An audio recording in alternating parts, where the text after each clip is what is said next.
posso imaginar o grande homem de Deus com um sorriso pousado no rosto, escrevendo e transmitindo palavras tão preciosas, tão profundas, diretas do coração de Deus para os corações daquela gente, daquela igreja, na cidade de Filipos, a primeira cidade daquela região da Macedônia.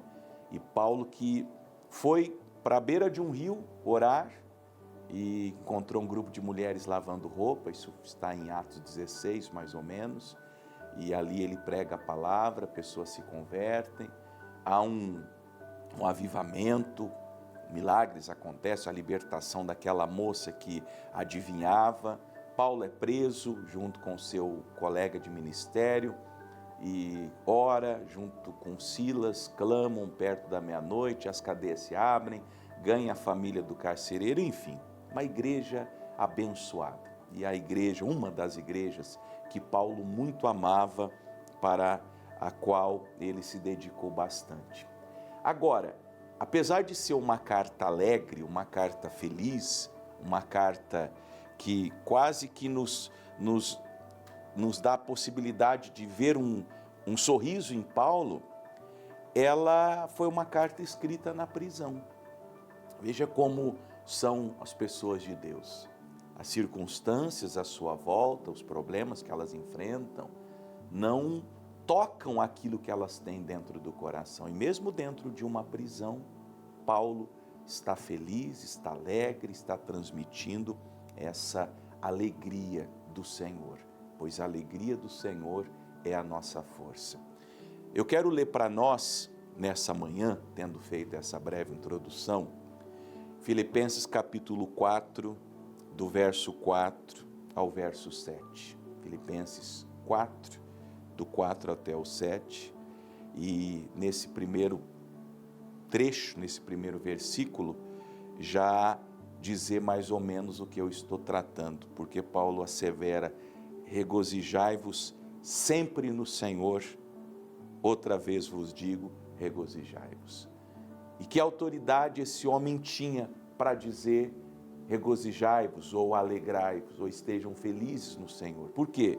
Porque olhando as circunstâncias à sua volta, olhando o que ele estava sentindo no seu corpo, imagine o desconforto de estar numa prisão romana, num cubículo talvez, num lugar com pouca luz, úmido, quente, com uma comida que não era lá das melhores, privado da sua liberdade, ainda mais um homem como Paulo, acostumado a viajar o mundo.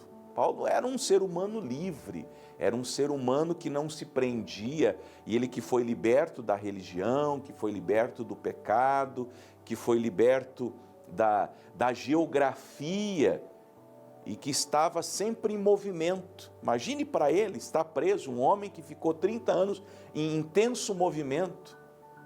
Tinha amizades, tinha conhecidos em todas as partes do mundo, até a Espanha. Você olha o mapa de Israel a oeste, todo aquele mar, a Ásia, onde hoje é a Turquia, Itália, Roma, Espanha, a Ásia Menor, lá em cima, nas regiões onde estão hoje onde eram as igrejas do Apocalipse. Então esse homem era um homem livre. De repente ele está preso, privado da sua liberdade, impedido de fazer aquilo que ele mais amava, que era ir por todo mundo pregar o evangelho, porque se teve alguém que obedeceu a ordem de Jesus, ir por todo mundo pregar o evangelho a toda criatura, esse alguém foi Paulo. Agora ele está preso. Poderia estar depressivo, chateado. Será que não é você? Ah, pastor, a minha vida, depois de algumas coisas que aconteceram, tem uma outra configuração. E eu lhe pergunto, isso é motivo de você estar triste? Porque a nossa alegria não é pelas coisas, não é oriunda de coisas, ela é no Senhor. Por isso que Paulo diz, olha gente, vocês têm que aprender a se alegrar no Senhor. E outra vez vos digo, regozijai-vos ou alegrai-vos no Senhor. Ele é a fonte da alegria. A alegria é fruto do Espírito Santo. É Ele que nos traz contentamento para a vida. Se o teu contentamento está no dinheiro, coitado, dinheiro às vezes acaba. Dinheiro às vezes a gente tem bastante, às vezes a gente tem pouco, às vezes a gente não tem nada. Amizades às vezes são passageiras, às vezes a gente tem um amigo e de repente não temos mais por tantos motivos, esse amigo foi embora, ou esse amigo faleceu, ou essa amizade não era aquilo que você imaginava. Quem sabe você tem um trabalho e você é feliz no que você faz, você tem um bom salário com esse trabalho, mas pode ser que esse trabalho acabe. Pode ser que o seu patrão um dia acorde, como diz lá na minha terra, com a pá virada e demita você. E ele não tem dó nenhuma, e não vai ter dó nenhuma, não vai se preocupar se você tem conta para pagar, se você tem aluguel, se você tem colégio de filho, se você tem comida para colocar na mesa. Ele simplesmente olha para a tua cara e te manda embora. E é assim, você sabe que é assim, estou falando com pessoas que estão experimentando isso. Agora, alegrai-vos no Senhor, e seja a vossa equidade, esse senso de justiça, essa amabilidade, que no original a ideia é essa, de uma amabilidade, ou seja, de não transmitir às pessoas, não repassar a elas o mal que eu esteja sofrendo. Exemplo, vamos dizer que o senhor é um homem casado, lá no seu trabalho é pressionado, é um gerente ou um patrão ou um encarregado que grita, que xinga. Aí você passa um dia inteiro sendo pressionado, sendo achincalhado. Aí entra dentro de casa um homem feliz, alegre, amável com a sua esposa, porque ela não tem culpa de nada, os seus filhos não têm culpa do que você trouxe no trabalho. Então, de modo que quando você chega na sua casa, antes de entrar na porta, aliás, antes de passar pelo portão de casa, deixa os seus problemas ali. É isso que ele está falando. Seja a vossa equidade notória a todos os homens. Por quê? Porque o Senhor está perto.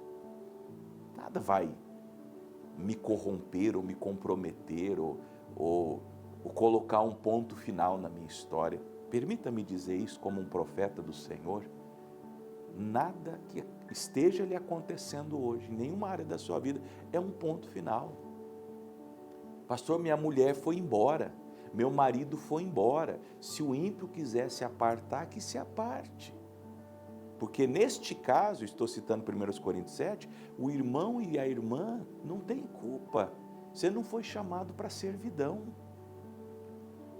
Então fica em paz. Foi demitido? Fica tranquilo, não é o fim da linha. Deus tem uma porta maior. Lembra do hino que nós sempre cantamos? Quem é evangélico, quem é crente, já ouviu? Se uma porta se fecha aqui, outras portas se abrem ali. Então não se preocupe, perto está o Senhor. Veio a doença, veio a enfermidade, você se esqueceu que Deus é médico? Você se esqueceu que Deus é médico? Veio a crise financeira, você se esqueceu que Deus, em Ageu, capítulo 2, versículo 8 ou versículo 4, disse: minha é a prata e meu é o ouro. Você se esqueceu que Jesus tem a chave, a porta que Ele abre, ninguém fecha? E se essa porta fechou, pode ser que tenha sido o próprio Jesus. O diabo não controla a vida de crente, não. Quem controla a vida de crente é Jesus. Então, se a porta fechou, foi Jesus. Eu tenho isso para mim. Se uma porta na minha vida, eu me consagro a Ele, eu me dedico a Ele, eu oro a Ele, eu jejuo, eu ando com Ele, eu me santifico. Se fechou uma porta, foi Jesus. E eu louvo a Deus. Obrigado, Jesus, que esta porta fechou. Porque se fechou essa, porque o Senhor tem uma melhor e maior para mim. Está tudo bem, porque o Senhor está perto. De modo que, versículo 6, o que Ele me manda? Não estejais inquietos por coisa alguma. Mais uma vez eu digo, olha que propriedade Paulo tem. Ele está preso, privado da sua liberdade. E ele diz, não fique inquieto por nada, pelo que esteja acontecendo. O choro dura uma noite inteira, a alegria vem ao amanhecer. Descansa, sossega. Pastor, o que eu faço nesse tempo da minha vida? Paulo nos ensina: antes, as vossas petições sejam em tudo conhecidas diante de Deus, pela oração e súplicas, com ação de graça.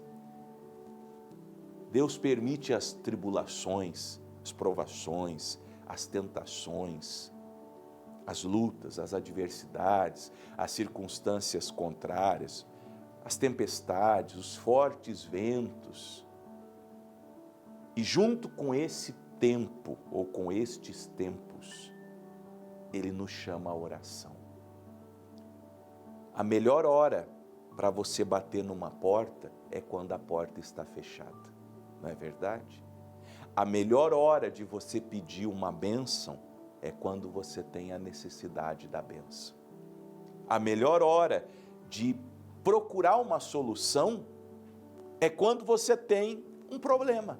Por isso que Jesus disse: quem pede, recebe. Qual é o pressuposto? Você tem uma necessidade, é a hora de você pedir, para que o Pai supra aquela necessidade.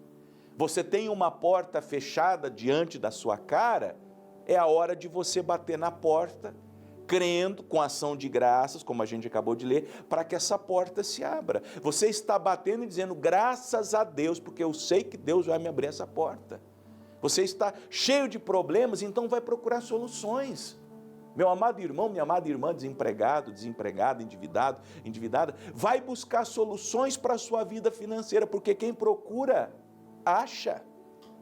Procure, vai atrás, vai em oração, vai em jejum, vai com fé, vai com coragem, vai com ânimo, tem de bom ânimo. Foi isso que Deus falou para Josué: Josué, esforça-te, tem bom ânimo, você está indo para possuir a terra, você está indo para conquistar, você está indo para vencer, você está indo para expulsar o inimigo dessa terra, então vai com bom ânimo, com muito esforço. E aí sabe o que vai acontecer? Você se alegra, você transmite essa amabilidade, essa equidade, você não fica inquieto, apresenta tudo em oração. Verso 7, como consequência, a paz de Deus, que excede todo entendimento, guardará os vossos corações e os vossos sentimentos em Cristo Jesus. Em meio a tudo isso, que você sabe muito bem que está passando, e só quem passa sabe como é, em meio a tudo isso você receberá a paz de Deus dentro do seu coração. Você crê? Esta é a palavra de Deus para a sua vida neste dia. Creia, Deus está falando com você neste dia. Amém?